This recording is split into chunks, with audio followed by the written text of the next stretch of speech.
사실 우리가 개인정보라 그러면 성명, 주민번호, 집 주소 이런 것만 얘기하잖아요. 네네. 범죄자들이 수집하는 개인정보는 그게 아니었습니다. 내가 좋아하는 음식, 내가 잘 가는 장소, 내가 친하게 지낸 친구, 이런 게 개인정보예요. 그래서 맞춤형 스미싱이나 보이스피싱을 합니다. 특히 이런 분들 계시잖아요.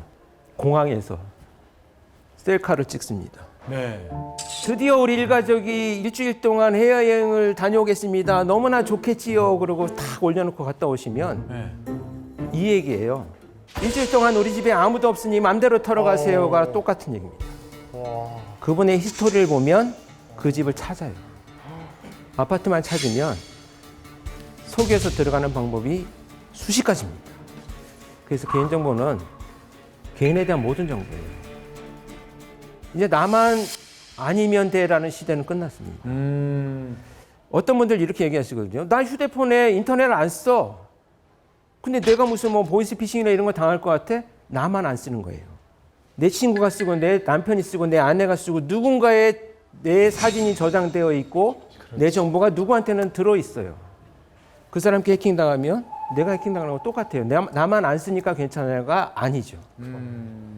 거미줄 같이 연결되어 있는 세상에서 이제는 나만 아니면 괜찮아라는 것은 없어요. 서로를 보호하는 눈을 가져야 됩니다.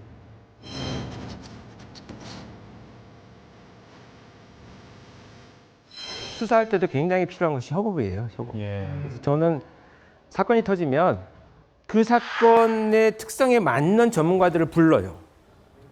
근데 이런 재미난 이런 설명을 드려볼까요? 뭐냐면 서울에서 CSI를 20년 했어요. 예. 근데 경기도에서 CSI를 20년 했어요. 이 20년 한 똑같은 경력을 가진 CSI 요원들의 다른 점은 과연 뭐가 있을까요? 데이터베이스. 그렇죠. 경험이 다른 거예요. 예. 그러니까 무슨 얘기냐? 서울에는요. 매장할 곳이 없어요. 20년간 CSI를 해도 매장 시신을 발굴하는 기법이 발전하지 못해요. 경험이 없어요. 그렇구나. 경기도나 강원도의 CSI들은 매장된 시신을 발굴한 경험이 되게 많아요. 그러네. 그래서 저는 현장에 투입되면 특성에 따른 경험이 많은 요원들을 소집을 해서 사건을 분석해서 협업을 합니다. 그게 급변하는 우리 사회를 살아가면서 아주 중요한 것은 누군가의 능력으로 사건이 해결되고 누군가 특별한 사람들이 나타나서 히어로처럼 세상을 구하지는 않습니다. 모두가 협업을 통해서 서로를 보호할 수 있는 눈을 가지고 공동체 의식을 가진다면 이 범죄자들이 사실 설 자리가 없는 거죠. 가끔 보면 누가 출소해서 우리 동네 온다. 굉장히 많은 분들이 두려워하잖아요. 네. 사실 들여다보면 범죄자는 한 명이에요. 우리가 절대 다수잖아요. 그러네요. 그런데 나 혼자 범죄자를 상대한다고 생각하니까 두려운 거죠. 우리 지역 주민 모두가 서로를 보호할 수 있어라는 생각을 가진다면 범죄자 한 명을 우리는 충분히 극복할 수 있습니다. 생각을 바꾸면 되죠. 자, 말씀을 쭉 듣다 보니까 뭔가 깨닫는 부분도 생기고 많이 배우게 되는데, 근데 또 거인께서 프로파일러로 살아가시면서 힘든 순간도 많으셨을 것 같다는 생각이 들어요. 네, 그렇죠.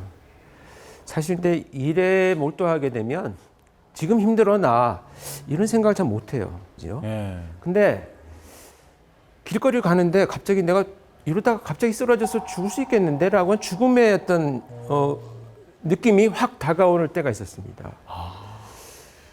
그래서 멈춰야 되겠구나 라고 생각했어요.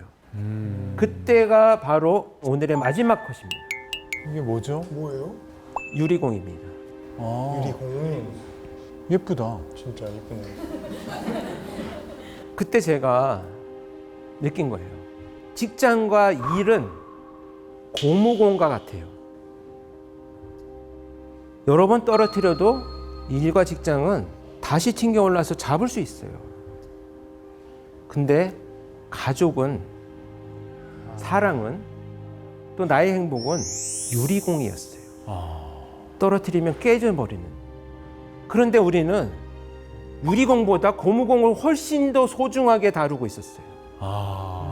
맞아. 한 번 떨어뜨리면 깨져서 더 이상 회복되지 않는 가족과 사랑과 행복은 그 소중한 유리공은 소홀히 하면서 살아왔던 것이 제가 깨달았던 부분입니다.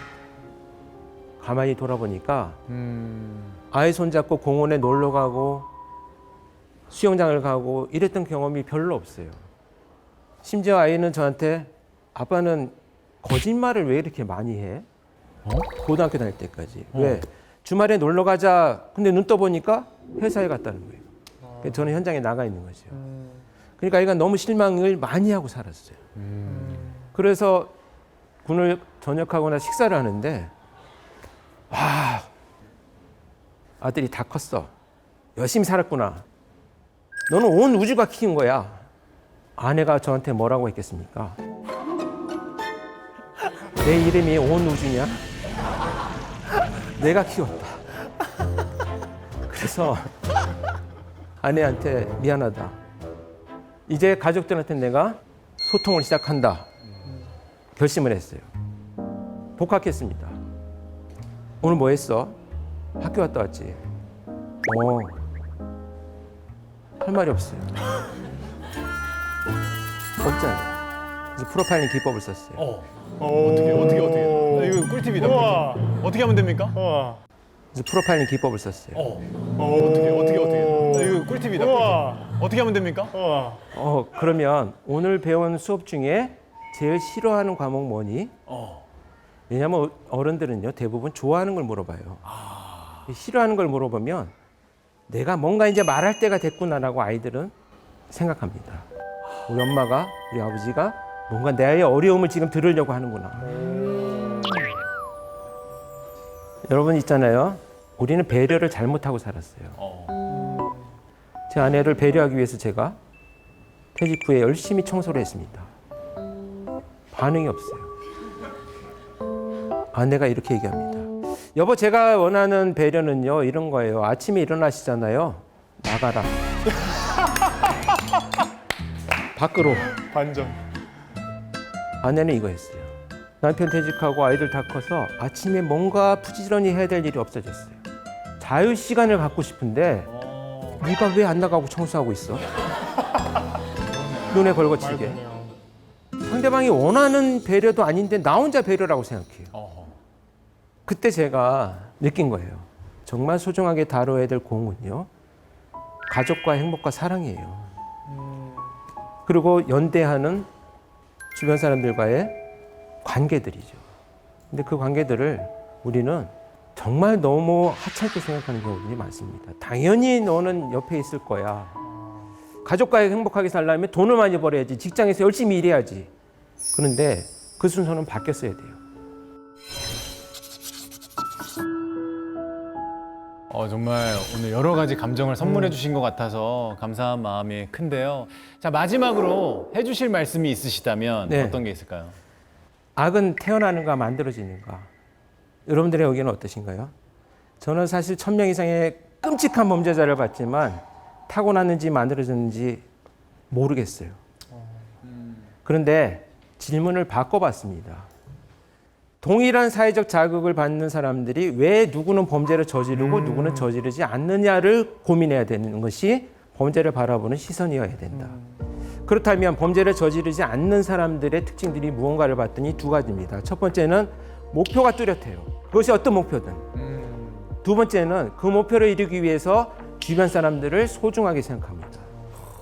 이 두 가지가 결여된 사람들이 결국은 왜곡된 심리를 가지게 되고 사람들을 공격하면서 내가 자존감이 회복된다라고 하는 이상한 심리에 빠져서 범죄를 저지르게 된다는 거죠. 그래서 우리 대부분 여기 와 계신 분들처럼 무엇이든 자기 소신과 목표가 있고 주변 사람들을 소중하게 생각하는 우리는 아무리 힘들어도 사람을 공격하지 않잖아요. 네. 그것이 가장 큰 차이입니다. 맞아요. 네, 밀당의 마지막 얘기는 그겁니다. 우리가 서로 피해를 당하지 않도록 밀고 당기는 아름다운 사회가 되었으면 좋겠습니다.